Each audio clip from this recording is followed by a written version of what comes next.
Okay, so at the beginning itself, you see that when I put a topic like the universe elementary particles, it may already be confusing because universe is big and elementary particles are small.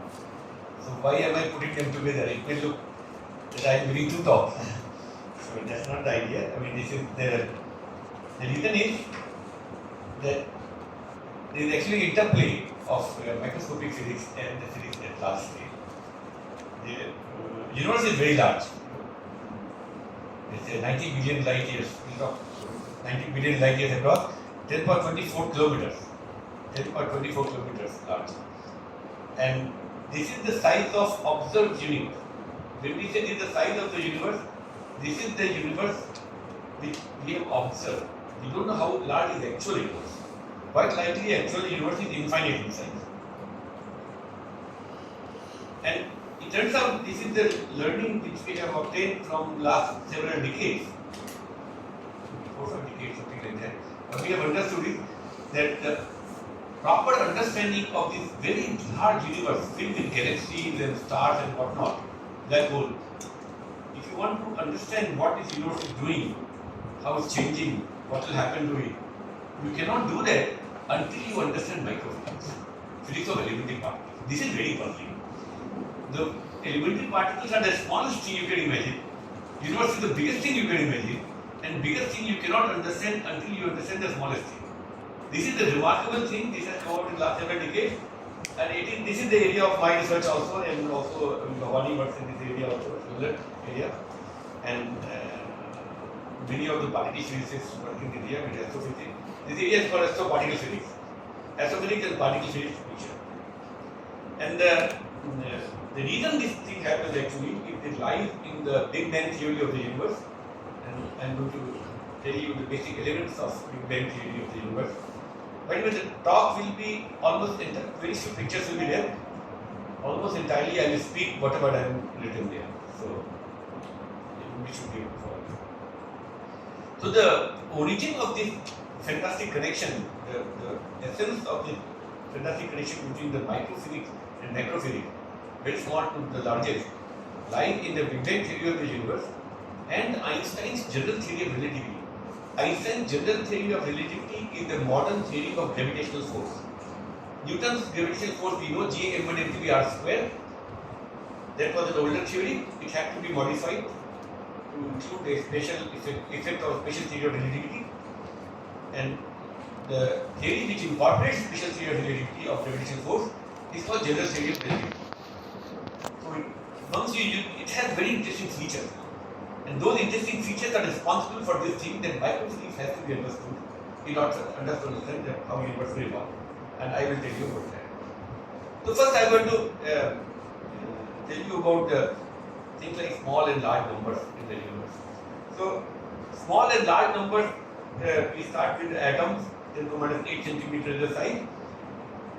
Nucleus is 10 to minus 12 centimeters the size. And we know nucleus is made up of protons and neutrons. Protons and neutrons are not elementary by themselves, they are made of further elementary particles called quarks and gluons.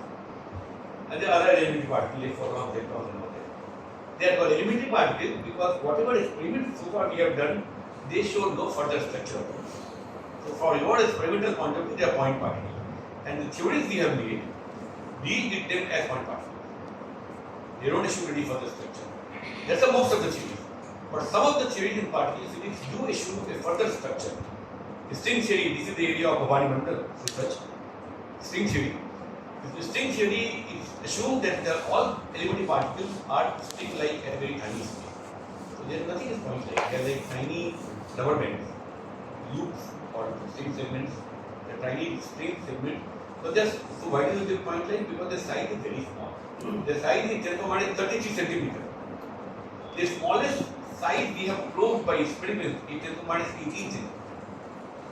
10 to minus 18 centimeters is the smallest size we have probed by experiment. And the size, if at all there is a string-like object, their size is 10 to minus 33 centimeters. No way you are going to see that size. So that's the reason we treat them as point particles. How do we know their sizes? So we have a large accelerator experiment. So we do the large accelerator. The smallest thing you can see in your labs typically is the atom. Typically, you see optical microscope that shows you size of cells, micron size. But atom has size of Banaras, and that you can see using scanning thermal microscope. BHU itself has it. You really try to see it looks like tiny little ball. The picture will come up on your computer screen, and it will walk on that. That's Banaras. That's why it takes it. That's all you can see. You can never see directly like that a nucleus 10 to the minus 12 centimeter. You can never see like that. We know that nucleus was discovered by J. Thomson by the collider experiment. He bombarded alpha particle on gold foil and reduced neutrons. So these are experiments. These are scattering experiments. When you do scattering experiments with higher energy particles, you know the uncertainty principle that higher energy means smaller wavelength, de Broglie wavelength, lambda h square p. So smaller wavelengths are particular needed to grow finer structure. So these days people do experiments with extremely high energy wavelengths. 5 TeV, 10 TeV. These particles collide.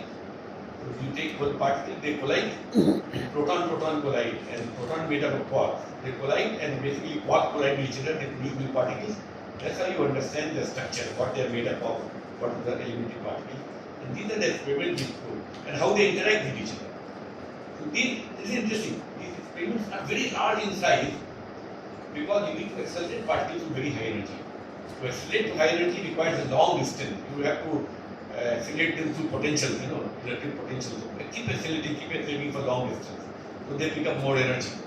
So that you need large size detectors to probe very small size and how these particles interact, so that you are going to again learn what happens for the universe. So it's a very interesting interplay. Large experiment needed to understand small size needed to understand the galaxy in the universe. And when we understand how these particles interact, this actually teaches us about something called dark energy. Dark energy term, probably you would have heard about it. It plays a very important role in the evolution of the universe, which we will discuss later. And dark energy you cannot understand until you understand how particles interact. It comes from the interaction energy, how particles interact with each other. So that's for the elementary particles. Now let us appreciate how large the universe is. So let me try to start with the size of Earth, 12,800 kilometers. Sun is actually these numbers are very large. Small numbers are very small on one side, large numbers are very large numbers on one side, and these numbers are so large and small that you lose feeling for these. When I say 12,800 kilometers, I can assure you have no feeling for what that means. What you only know is how large is Varanasi, how large is. You have some size of it, but even how large 12,800 kilometers is very hard to imagine. Sun is 100 times bigger, okay, billion times heavier. Then there are 200 billion stars in our own galaxy. 200 billion stars. Each star is like sun or bigger or smaller, or slightly smaller or much bigger. 200 billion stars in our own galaxy, Akash Mondal, Milky Way. And there are about 200 billion galaxies in the universe we can see. This universe, each galaxy is about 1 billion light years away. This is the universe which we are living in. And distance of nearest star is 4 times 10 for 13 centimeters, size of Milky Way 10 for 18 centimeters. These numbers become useless because you keep writing 10 to the power and you lose feeling for them. 10 power 18, 10 power 14. So what we do is we don't use these units. We use the unit of light year. We know the light is the fastest thing, we know how it travels. So how much distance a light travels in 1 year is a light year.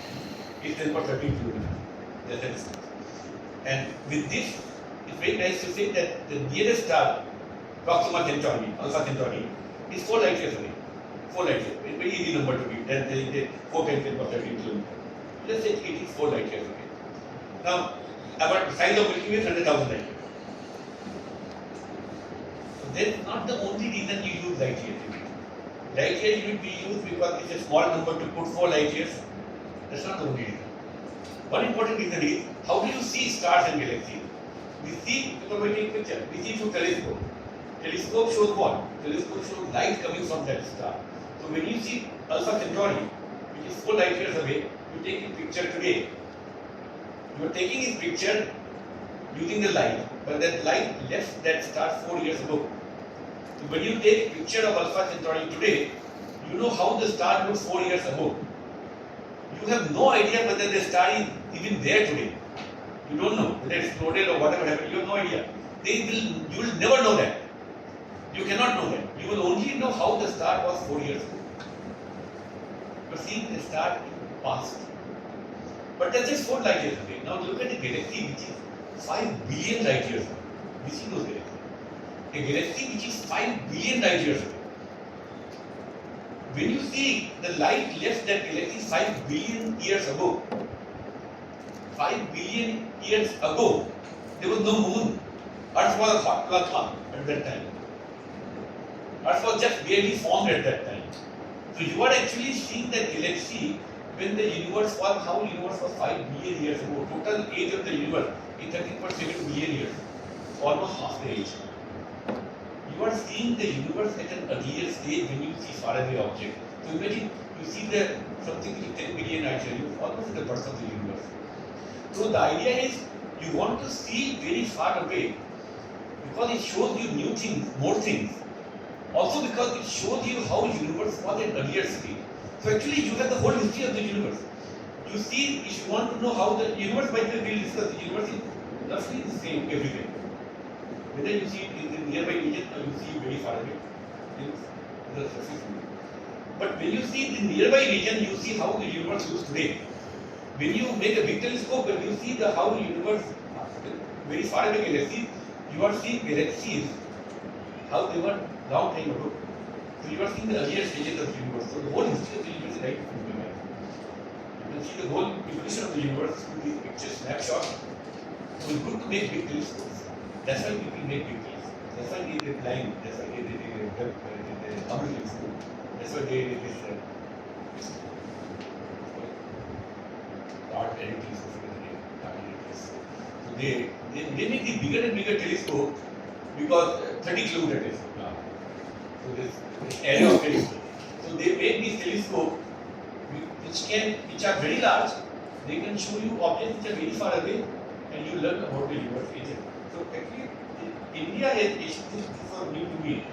I happened to go to Nainital last year, Aries, Nainital, as an observatory. So I went there. Then my friends told me that Aries is not a good part. Good part is Devasthal. In Devasthal is Asia's largest telescope. It's an Aryabhatta Research Institute, Aries, is the place in Nainital. And Asia's largest 3.6 meter optical telescope is Devasthal. So if you get opportunity, if you go there, because they have program for students and scientists. This is a place where we visited, and it's a very massive, very beautiful telescope. This is the platform. You can see the platform is both in rotates like that. It's an amazing feeling. I can see the telescope rotates, watch the telescope, and they show us galaxy then. Very beautiful. So our own galaxy is Milky Way. This is how you will see. If you have seen it in a dark sky, anybody has seen Milky Way? आप लोग किसी देखा है कैसे ना? अरे देखना चाहिए. Light जिस दिन चली जाए, हम I was born in a small city and this was very good place. My interest in astronomy I think comes from there because in Hardoi the light used to not go for certain time. Light used to come for certain time. Most of the time light was not there. So what do you do in the night when there is no light? You either do a Dakshini or you look at the sky. That's the only thing you can do. So I looked at sky quite a lot at that time. The sky was incredibly beautiful. Completely dark, but what you see in this is heavy cloud-like thing. It really looks like cloud, but it's a trail of clouds. This is actually you're directly seeing our galaxy. Our galaxy, the spiral galaxy, you are seeing that it's like a plate, and you are somewhere here, then you see the edge of the galaxy. That's what you see. It's a very beautiful thing you see, and you see. This is how you see, shooting like that. And if you see by a powerful telescope, all the dots are stars in our galaxy. Our galaxy is like this, a spiral galaxy. We can't take picture of our own galaxy, but if we could take picture, it will look something like this. And if this was our galaxy, we would be situated there, the red arrow. The sun in our galaxy, in spiral galaxy, is one of the spiral arms. And I always tell young students that we are all eager to be at the center of the stage. Why we are not at the center of the stage? So if you were unhappy that you were not in center of stage, you would have liked to be in center of galaxy. You see how it's glowing. And you are very lucky that you are in center of galaxy, because center of galaxy has a massive black hole. Supermassive black hole. And it's very glowing because it's absorbing all the gases there and it's just emitting a lot of radiation. If sun was there would be no life possible there. So we are very happy we are in one of the colder arms, so the temperature can be reasonable.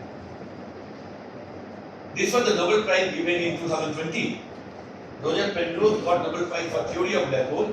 These people got Nobel Prize for detecting a large supermassive object in center of the galaxy.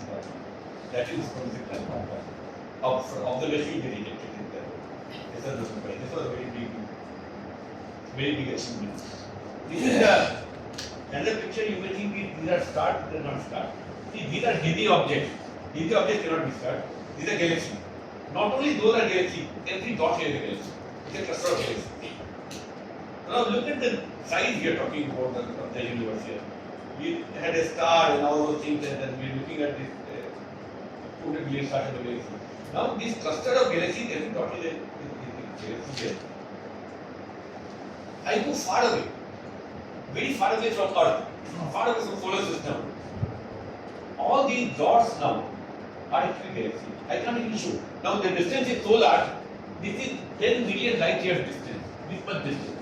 This much distance 10 million light years. So you have gone very far away. So distances are very large. This is the distance between galaxy is 1 million light years, 2-3 million light years. So you see, this is all these dots are galaxies, and this is local cluster of galaxies. You go very far away, 100 million light years away. You see these cloud-like things, filamentary clouds. Because I can't even show dots to you right now. These filaments are made of dots. Those dots are galaxies. Galaxies come in clusters. They cluster like a filament-like region. These are galaxies. You go further away, 1 billion light years scale is the small light. 1 billion. Now I can't even show you filament. This is the observed universe. So it's very granular, right? You say our universe is very granular. It's like uniform. It is not uniform. But it has something interesting. You see, whatever it looks in this region, it looks similar in this region, similar in this region. Roughly. It's like you go to the beach and you pick up a sand. Sand is very granular. You look at it, it's tiny, tiny particle. But you pick up sand, little bit sand here, you pick up little bit sand there. It's all the same. Average density of sand here will be the same, average density of sand will be there the same. But on microscopic scale, it is granular. So that's what happens here. You take the discrete region, calculate average density. It's identical to the average density here. It's very identical. Exactly. Average density of universe on a large scale is identical everywhere, in every direction, and at every place. This is called homogeneous and isotropic universe. Homogeneous means at every place it's the same. Isotropic means every direction it is the same. So it is on the average, on large scale, if you average the density, it has identical density everywhere. But there are tiny fluctuations, which are galaxies, clusters of galaxies. This large scale homogeneity and isotropy of the universe is the foundation stone on which the theory of universe is constructed. The Big Bang theory of the universe which we make is made on this basis. The universe on large scale, when you average density, is identical everywhere. So basically what happens is the theory you are able to make is the universe started in a plasma. It was a very small compressed plasma. It started with completely uniform density. And 100% uniform, completely uniform. But then there were tiny fluctuations on there. If you had a completely uniform density, it will remain uniform. The universe was hot and compressed, expanded later on. But a uniform thing will remain uniform. It must have a tiny fluctuation, but very tiny fluctuation.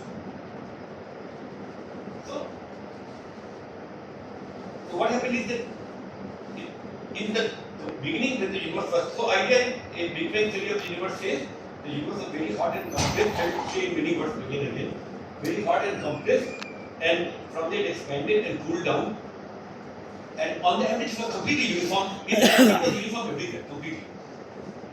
but it didn't remain uniform.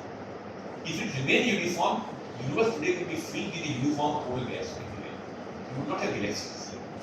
We have two galaxies here, an Andromeda galaxy in between completely empty space. How did that happen? It happened because the universe had a tiny density fluctuation. It was same density but little bit over dense here, little bit under dense there. What happened? Over density had more gravitational attraction force, and where there was less density, there was less gravitational force. More mass means more gravitational force. Less mass means less gravitation. So wherever there was more density, it pulled the gases from the neighboring region. So wherever density was small, it became empty, and wherever density was large, it became formed galaxies and clusters of galaxies. So that's how later on this fluctuation, which was tiny in the beginning, became large. Initially it was very tiny fluctuation, it became large fluctuation and we formed galaxies. Structure of the universe, stars, galaxies, structure of galaxies, formed because of tiny fluctuation. Now I said that the universe started completely being uniform and tiny fluctuations were generated later. Now one may ask the question, why? Why is it not that the universe started with tiny fluctuations in the beginning itself? Why do you have to make the statement that nobody knows what happened there? Why do you make the statement that the universe started with tiny, completely being uniform and tiny fluctuations generated? Why not start with tiny fluctuations? We need fluctuations, that part is clear. Otherwise you don't get fluctuation. Why not start with tiny fluctuations? It turns out that you start with even tiniest possible fluctuation right in the beginning. The universe doesn't evolve to the whole state at all. It actually dies very quickly. It expands and collapses very fast. You work out the equation, Einstein's equation, it will expand and collapses very fast. You can't simply make it last this long. It's virtually impossible. You have to do tuning like 1 part in 10 power 18, something like that. Something which is practically impossible. So you can't do it. So the way people do it is this, the only way is you start with the universe which is completely uniform in the beginning, but then you can generate fluctuation. And how to generate fluctuation in a uniform way? So people made various theories. There were several theories long time ago. I used to work on one of the theories. It was called cosmic string theory and all that. It invoked the idea that when hot things cool, there is a phase transition. You take steam and cooling down, converts into water. The phase transition. And during phase transition, some interesting things that some fluctuations are generated, and that's how the structure is formed. That theory is ruled out today. Observations are ruled in. Observations favor the following theory: that the universe started completely with uniform. But you guys know quantum mechanics. You know that nothing can be completely constant ever. There is always uncertainty principle. Everything is fluctuating little bit. Position is fluctuating, momentum is fluctuating, anything will be always there. Quantum fluctuation simply cannot be avoided. So what happened that you assume the universe to be completely constant, you cannot still avoid quantum fluctuation. You have to include quantum fluctuation. You start with a completely uniform thing, but include those quantum fluctuations. And quantum fluctuations are exactly what we needed to generate fluctuations which are needed for our galaxy formation. So modern theory is this: the universe started with completely uniform density, plasma. Eventually it went through certain state. We listened a little bit about that called state of inflation. During that time, quantum fluctuations became very dominant. Those quantum fluctuations actually gave birth to all these fluctuations which we see. Now this part, so I actually, this is universe, when I talk about, it's a long story, and long story, it never gets completed. And I just read the गजल है ना जो जगजीत सिंह की, वो छोटी सी रातें वो लंबी कहानी तो वही बात होगी, ये छोटी सी टॉक वो लंबी कहानी है उसकी, तो खत्म तो नहीं होगी, but whatever we'll discuss completely. So I take this always opportunity to tell you about the following thing. A basic feature of Einstein's theory of gravity, general theory